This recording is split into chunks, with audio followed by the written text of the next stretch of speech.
Hi guys! Welcome to Mommy Leah Vlog.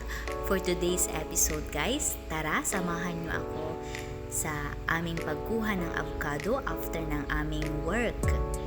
Napansin kasi namin guys na napakaraming mga avocadong nasasayang dito sa likod ng aming classroom. Kaya nagtulungan kaming mag-harvest ng avocado. Si Teacher Jane ang unang kumuha ng mga avocado. At yan guys, nakakuha rin kami. Napakataas ang mga ito kaya nahihirapan kami guys.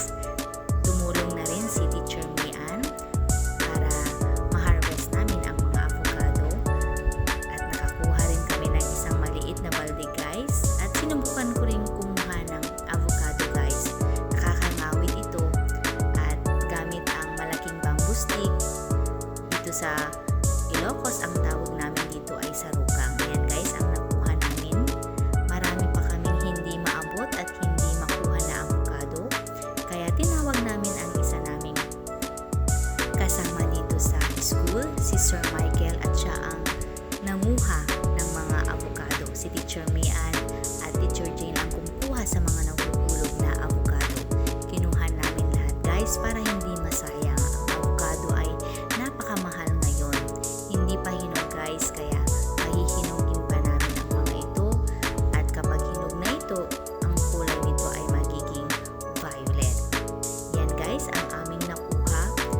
Marami-rami na rin ang aming nakuha kaya tumigil na rin kami sa pagkuha at nilagay na namin sa balde at tuwang-tuwa kami dahil lahat kami ay meron ng avocado na pwedeng gawing avocado shake, Graham avocado, or lagyan ng asukal o kaya yung gatas. Pagkatapos nun guys, nag-lunch na kami. Ito ang aking mga magagaling, magaganda at mababait, masisipag kong co-teachers. Thank you guys for